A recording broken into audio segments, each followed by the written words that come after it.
നമുക്ക് ഈ കാണുന്ന കോറൽ റീഫ്സിനെ കുറിച്ച് വളരെ രസകരമായ കാര്യങ്ങൾ നോക്കിയാലോ. സമുദ്രത്തിന്റെ ആയം കുറഞ്ഞ തീരത്തോട് ചേർന്ന ഭാഗത്താണ് പവിയങ്ങളും പവിയപ്പുറ്റുകളും നാം കാണുന്നത്. നൂറുകണക്കിന് വ്യത്യസ്തമായ ഒച്ചുകൾ, വിവിധ തരം മത്സ്യങ്ങൾ, പലതരത്തിലുള്ള കടൽ കുതിരകൾ, കടൽ ചെടികൾ, സ്റ്റാർ ഫിഷ്, സീ കുക്കുംബർ തുടങ്ങിയ ലക്ഷക്കണക്കിന് ജീവികളുടെ ആവാസ കേന്ദ്രമാണ് ഈ പവിയപ്പുറ്റുകൾ എന്ന് പറയുന്നത്. പവിയങ്ങൾ നിതേറിയ എന്ന ജന്തു വിഭാഗത്തിൽപ്പെട്ട നട്ടെല്ലില്ലാത്ത സമുദ്രജീവികളാണ്. ഇവകൾ കൂട്ടത്തോടെയാണ് ജീവിക്കുന്നത്. ഒരു കോളനിയിലെ ഒരംഗത്തിന് 1 സെന്റിമീറ്റർ മുതൽ 31 സെന്റിമീറ്റർ വരെ നീളമുണ്ടായിരിക്കും. അനേകായിരം കോടി കോറലുകൾ കൂട്ടങ്ങളെ യുഗങ്ങൾ കൊണ്ട് അടിഞ്ഞുകൂടിയിട്ടാണ് ഉണ്ടാവുന്നത്. നമ്മുടെ ഈ കോറൽ ഐലൻഡുകൾ പവിയപ്പുറ്റുകളാൽ ചുറ്റപ്പെട്ടതാണ്. പവിയപ്പുറ്റുകളും പവിയദ്വീപുകളും ചേർന്ന ഭാഗത്തെ വിളിക്കുന്ന പേരാണ് അറ്റോൾ. പവിയപ്പുറ്റുകൾ എങ്ങനെയാണ് രൂപപ്പെടുന്നതെന്ന് അറിയണമെങ്കിൽ അതിൻ്റെ ഏറ്റവും ചെറിയ ഭാഗമായ പോളിപ്പുകളെ കുറിച്ച് ഫസ്റ്റ് നാം മനസ്സിലാക്കണം. പോളിപ്പുകൾ എന്ന് പറഞ്ഞു കഴിഞ്ഞാൽ സഞ്ചരിക്കാൻ കഴിയാത്ത, ശരീരം മൃദുലമായിട്ടുള്ള കൊച്ചു ജീവികളാണ്. എന്നാൽ ഇതിന്റെ പ്രത്യേകത എന്ന് പറഞ്ഞാൽ ഇവയുടെ ശരീരത്തിൽ ഉൽപ്പാദിപ്പിക്കപ്പെടുന്ന ശക്തമായ കാൽസ്യം കാർബണേറ്റ് അഥവാ ചുണ്ണാമ്പ് കല്ലാണ് അതിനെ നമ്മൾ വിളിക്കുന്ന പേര്. കാലിക്കുകൾ, ഓരോ പോളിപ്പിനും ഓരോ കാലിക്കുകൾ ഉണ്ടായിരിക്കും. സമുദ്രത്തിന്റെ താഴ്ഭാഗത്ത് പാറയിലും മറ്റും പറ്റിപ്പിടിച്ചായിരിക്കും ഇവ ജീവിക്കുക. പോളിപ്പിന്റെ എണ്ണം കൂടുന്നതിനനുസരിച്ച് കാലിക്കുകളുടെ എണ്ണവും വർദ്ധിക്കുന്നു.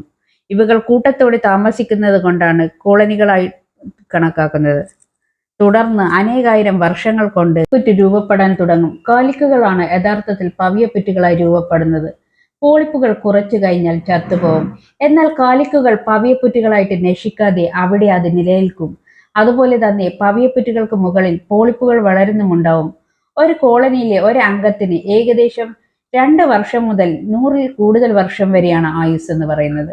അപ്പോൾ ഒരു കോളനിയിലെ ആയുസ് എന്ന് പറയുന്നത് 5 വർഷം മുതൽ നൂറ്റാണ്ടുകൾ വരെയാണ്. ഇന്ന് നാം കാണുന്ന പല കോളനികളും പല പവിയപ്പുറ്റുകളും ഏകദേശം 50 ദശലക്ഷം വർഷങ്ങൾക്ക് മുമ്പ് രൂപപ്പെട്ടതാണ് കണക്കാക്കപ്പെടുന്നത്. അതായത് മനുഷ്യ ജനവാസം തുടങ്ങുന്നതിന് മുമ്പേ രൂപപ്പെട്ടതാണ് ഈ പവിയപ്പുറ്റുകൾ എന്ന് പറയുന്നത് സാരം. ഭൂമിയിലെ ഏറ്റവും വൈവിധ്യമാർന്ന ആവാസ വ്യവസ്ഥയുള്ള പവിയപ്പുറ്റുകളെ കടലിലെ മയക്കാടുകൾ എന്നാണ് വിളിക്കുക. കടലിന്റെ പരപ്പളവിൽ ഏകദേശം 1% മാത്രമാണ് പവിയപ്പുറ്റുകൾ ഉള്ളത്. എന്നാൽ കടലിലെ ജീവിജാലകങ്ങൾ, കടലിൽ ജീവിക്കുന്ന ജീവികളുടെ 25% ജീവിക്കുന്നത് പവിയപ്പുറ്റുകളിലാണ്. എന്നാൽ കടലിലെ എല്ലാ പ്രദേശത്തും പവിയപ്പുറ്റുകൾക്ക് വളരാൻ സാധിക്കില്ല. പവിയപ്പുറ്റുകൾക്ക് വളരുന്നതിനായിട്ട് ചില പ്രത്യേക സാഹചര്യങ്ങൾ ആവശ്യമാണ്. അതായത് കടലിന്റെ താപനില 18 ഡിഗ്രി സെൽഷ്യസ് മുതൽ 30 ഡിഗ്രി സെൽഷ്യസ് വരെ ആയിരിക്കണം. തെളിഞ്ഞ ജലമായിരിക്കണം. കടലിന്റെ ഉപ്പിന്റെ അളവ് സ്ഥിരതാർന്നതായിരിക്കണം. അതുപോലെ കടലിന്റെ ഡെപ്ത് 50 മീറ്റർ കൂടിയാൽ അവകൾക്ക് വളരാൻ സാധിക്കില്ല. മാത്രമല്ല ഉപരിതലത്തിലേക്ക് എടുത്തു കഴിഞ്ഞാൽ അവയ്ക്ക് ജീവിക്കാൻ സാധിക്കില്ല. ഭൂമധ്യ രേഖയ്ക്ക് 30 ഡിഗ്രി വരെയുള്ള പ്രദേശങ്ങളിൽ മാത്രമാണ് ഇന്ന് നമ്മൾ പവിയപ്പുറ്റുകളെ കണ്ടുവരുന്നത്. അതായത് ബാക്കിയുള്ള പ്രദേശങ്ങളിലേക്ക് മാറിക്കഴിഞ്ഞാൽ കടലിലെ താപനില 18 ഡിഗ്രി സെൽഷ്യസിൽ കുറയുന്നത് കൊണ്ടാണ് കാരണം. വിവിധ ആകൃതിയിലുള്ള പവിയപ്പുറ്റുകൾ രൂപപ്പെടുന്നത്. ഉഷ്ണമേഖല കാടുകളിൽ നമ്മൾ കൂടുതലായി കാണപ്പെടുന്ന പവിയപ്പുറ്റാണ് തലച്ചോറിന്റെ ആകൃതിയിലുള്ളത്. ഇതിനെ നമ്മൾ ബ്രെയിൻ പവിയപ്പുറ്റ് എന്നാണ് വിളിക്കുക. ഈ പ്രദേശത്ത് തന്നെ നമ്മൾ കാണുന്ന മറ്റൊരു തരത്തിലുള്ള പവിയപ്പുറ്റാണ് ക്യാബേജ് പവിയപ്പുറ്റ്. മറ്റൊന്ന് കലമാൻ കൊമ്പിന്റെ ആകൃതിയിലുള്ള സ്റ്റാഗൺ പവിയപ്പുറ്റാണ്. അനേകായിരം ആകൃതിയിൽ ആണ് പവിയപ്പുറ്റുകൾ നാം കണ്ടുവരുന്നത്. പവിയപ്പുറ്റുകൾ ചേർന്നതാണല്ലോ പവിയപ്പുറ്റ് നിരകൾ രൂപം കൊള്ളുന്നത്. വ്യത്യസ്തമായ പവിയപ്പുറ്റുകൾ ഉണ്ടെങ്കിലും പവിയപ്പുറ്റ് നിരകൾ പ്രധാനമായും 3 ടൈപ്സ് ആണ് ഉള്ളത്. ഒന്നാമത്തേത് തീരപ്പുറ്റ്. സമുദ്രത്തിലെ കരയോട് ചേർന്ന ആയമില്ലാത്ത ഭാഗത്താണ് തീരപ്പുറ്റുകൾ കാണപ്പെടുന്നത്. കടലിലേക്ക് തള്ളി നിൽക്കുന്ന തീരപ്പുറ്റുകളുമുണ്ട്. ഇങ്ങനെയുള്ള വീതിയേറിയ തീരപ്പുറ്റുകളിൽ ചില ഭാഗങ്ങൾ 10 മുതൽ 15 മീറ്റർ വരെ ആയമുള്ള കിടങ്ങുകൾ നമുക്ക് കാണാൻ സാധിക്കും. ഈ പ്രദേശത്താണ് വലിയ വലിയ മത്സ്യങ്ങൾ, വലിയ വലിയ ജീവികളും താവളം എന്ന് പറയുന്നത്. രണ്ടാമത്തെ പവിയപ്പുറ്റ് നിര എന്ന് പറയുന്നത് രോധികയാണ്. കരയിൽ നിന്നും ഒരുപാട് അകലെ, അതായത് പവിയപ്പുറ്റിനും കരയ്ക്കും ഇടയിൽ സമുദ്രമുണ്ടായിരിക്കും.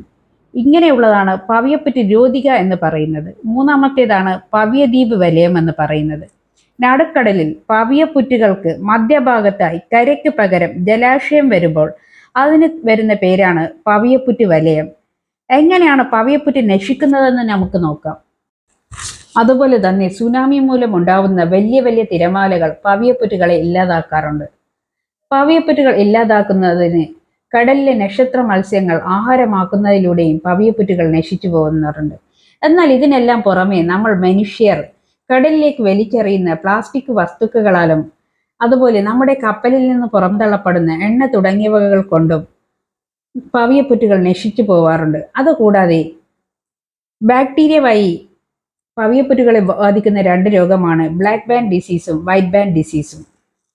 അതുപോലെ തന്നെ പവിയപ്പുറ്റുകൾ പല വർണ്ണങ്ങളാൽ കാണപ്പെടുന്നതിന് കാരണം സുസാന്ത എന്നിനം ഒരിനം ആൽക്കയുടെ സാന്നിധ്യമാണ്. ജൈവ വൈവിധ്യം കൊണ്ട് സമ്പുഷ്ടമായ പവിയപ്പുറ്റുകൾ കൊണ്ട് ധാരാളം ഉപയോഗങ്ങളാണുള്ളത്. തീരദേശ സംരക്ഷണത്തിന് പവിയപ്പുറ്റുകൾ വളരെ വലിയൊരു പങ്കാണ് വഹിക്കുന്നത്. നമ്മുടെ ഈ ലക്ഷദ്വീപിലെ നിസ്സാരങ്ങളായിട്ടുള്ള പവിയപ്പുറ്റ് ജീവികൾ ദശലക്ഷക്കണക്കിന് വർഷങ്ങൾ കൊണ്ട് രൂപപ്പെട്ടിട്ടുള്ളതാണ്. കാൽസ്യം കാർബണേറ്റിന്റെ നല്ലൊരു ഉറവിടമാണ് പവിയപ്പുറ്റ്. ഇന്നത്തെ കോറൽ റീഫ്സിനെ കുറിച്ചുള്ള വീഡിയോ നിങ്ങൾക്ക് ഉപകാരപ്പെട്ടിട്ടുണ്ടെങ്കിൽ കൂടുതൽ ഇതുപോലുള്ള ഇൻഫോർമേറ്റീവായ വീഡിയോസിന് വേണ്ടി ചാനൽ സബ്സ്ക്രൈബ് ചെയ്യുക.